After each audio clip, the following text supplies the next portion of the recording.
ito lang po ang the one of the one, no, na dairy farm na mayroong sariling paggawaan ng ice cream station, no. Ulitin ko, I have been in Japan, New Zealand, Canada, na wala pa po ako nakitang ganito, no, na paggawaan ng dairy farm na siya, and the same time paggawaan na mismo ng ice cream on the spot, no. Only here in UK. First time ko pong pumunta dito, kahit na 15 minutes lang po yung layo ko sa kanila. Actually, ang dami po, sobrang dami po ditong dairy farm dito sa England po talaga, no? Sobrang dami po dito ng farm. Magsasawa ka po dito kung farm lang po talaga yung gusto mong applyan. Ang dami po dito, as in sobrang dami. Pero aware lang po kayo, no, na madaming scammer din sa online, no?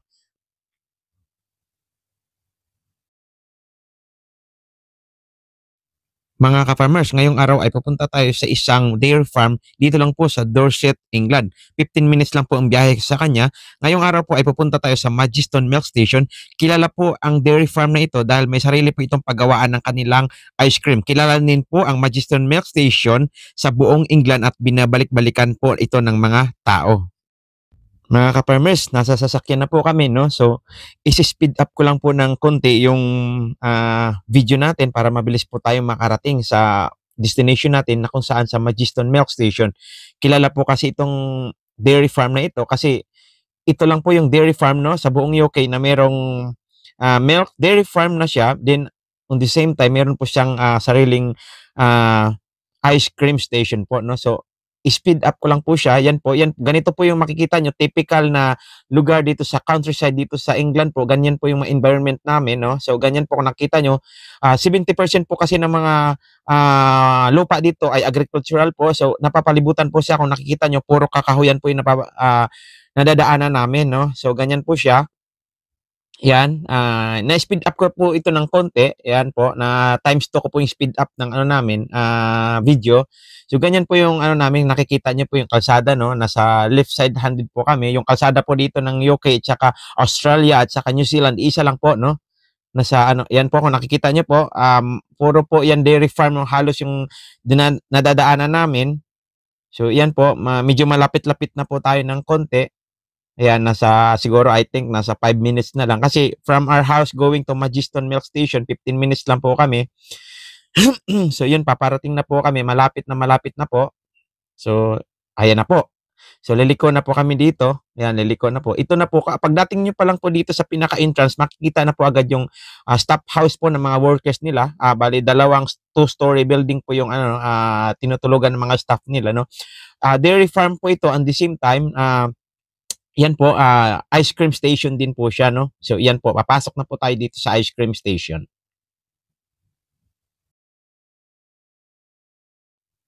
Mga ka-farmers, andito na po kami sa loob, no, ng Magiston Milk Station dito sa Dorset sa England, UK, no? So, mga ka-farmers, no, ang Magiston Milk Station, ito lang po yung dairy farm na alam ko at sa personal experience ko na may sariling dairy farm, and then sa likod niya meron po siyang ice cream station, no? I have been in Japan, New Zealand, Canada na dairy farm, pero wala pa po ako nakita na may dairy farm sila, and the same time meron po silang sariling paggawaan ng ice cream, no? So, ibig sabihin sariwang-sariwa, kaya pala binabalik-balikan po ito ng mga tao. Para din po itong sardines, pag kinakatch nila, pag hinuhuli nila yung sardines sa dagat, may sarili silang paggawaan on the spot sa loob ng barko, no? Parang ganito din po dito, no? Nagmi-milking po sila, and the same time, may sarili po silang paggawaan ng ice cream on the spot na sariwang-sariwa din po, no? Yan. Yan po yung sa likod nila, ayan po yung mga calves nila, mga guya. Sa likod po ito ng ice cream station. Ayan po, kung nakita nyo yung mga guya, ayan po yung mga dairy farm dito, mga Friesian Holstein po. Yan. Yan po sa loob, yan po yung mga Holstein po nila. So, papasok po ng konti, andito po yung mga para sa mga visitors po, no? Yan. Open for public po kasi ito. Binabalik-balikan po ito ng mga tao. Kung nakikita nyo po, yung may mga sasakyan na po yan. Mga turista din po yan, no? Mga tourist po sila. Galing po sila sa iba-ibang lugar dito sa UK. Hindi ko lang po alam kung saan. Hindi ko po sila in-interview. So, kilala po kasi itong Magiston Milk Station, no? Sa paggawa ng mga masasarap na ice cream. At dinadayo po ito, no? Kahit sang lugar, kilala po itong, kahit sang lugar, basta dito sa UK, kilala itong Magiston po, no? Masarap po yung ice cream nila. Yan po yung environment sa likod ng dairy farm. Yan, kung nakikita nyo po, yan po yung ano nila, cake cabin po nila yon. Doon po yung mga cake na punta, pinapakain sa mga cows. Yan po yung mga visitors po. Diyan po yung drive-in, drive-out ng mga sakyan pagpaalis. Papasok po tayo ng konti dito sa mismong paggawa, sa milk station. Yan po. Nagtanong po tayo kanina kung may mga hiring, kung may mga Pilipinong staff, wala daw po silang Pinoy at hindi sila nagpo-provide ng sponsorship. So yan po, pagka dumaan po tayo sa likod, pag sa entrance niya, makikita po natin, no, mismong paggawaan na ng ice cream nila, no. Ulitin ko lang po, ito lang po ang the one of the one, no, na dairy farm na mayroong sariling paggawaan ng ice cream station, no. Ulitin ko, I have been in Japan, New Zealand, Canada, na wala pa po ako nakitang ganito, no, na paggawaan ng dairy farm na siya, and the same time paggawaan na mismo ng ice cream on the spot, no. Only here in UK, no. So the one of the one push talaga siya, no. So iyan, medyo hindi po gumagana yung microphone ko kanina. May in-interview tayong isa. So yan po, papasukin po natin itong sa loob. Yan, kung ano po yung itsura niya sa loob. Pasok po tayo. Yan po, kung makikita niyo po, automatic po lahat dito, no? Ayan, nakaano na siya, nasa buti na siya.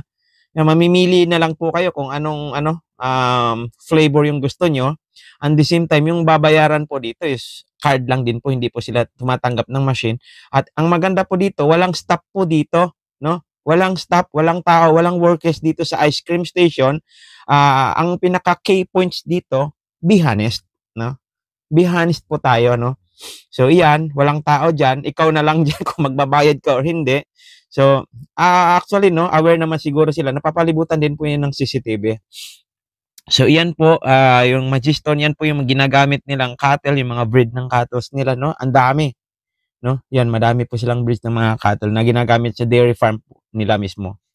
So yan yung milk, kung nakikita nyo po, diyan, mamaya-maya konti, o-order na po tayo, no? O-order na po tayo ng milk, gamit po yung ATM. ATM po kasi yung ginagamit diyan. So iyan, gamit at try natin yung chocolate number 25. Madali lang po siya, no? Pipindutin mo lang yung number mo, na halimbawa kung number 25 ka, number 11 yan, pipindutin niyo lang po doon, and then automatic po lalabas na po yung ice cream nyo. Meron na po siyang cup, no, lagayan, and then may tube na rin po. So yan, no. Ang sarap po, sulit po yung babayaran mong pera diyan. Kaya binabalik-balikan po ito ng mga tao, no, itong dairy farm na ito. Dito sa Magiston Milk Station, binabalik-balikan po talaga, hindi po sila nasisiro, no? Yung parking po nila laging puno. Maswerte nga po ako kanina kasi kukunti lang po yung tao, kukunti lang po talaga yung marami pang, may kunting space pa po din ka nakapasok po ako, no?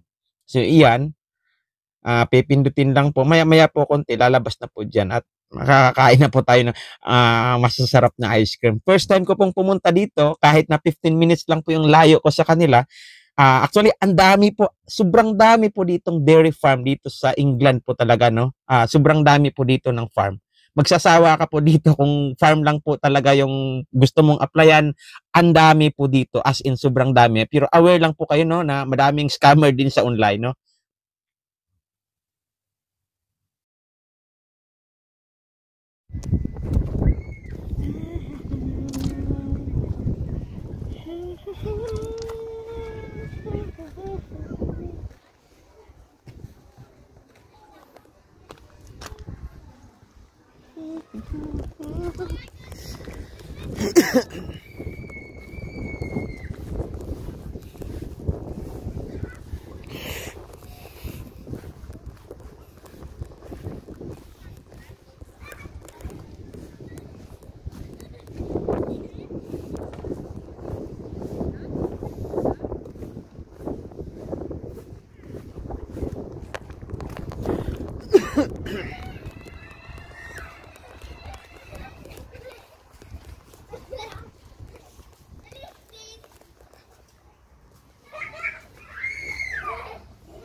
Yun na horse doon, horse.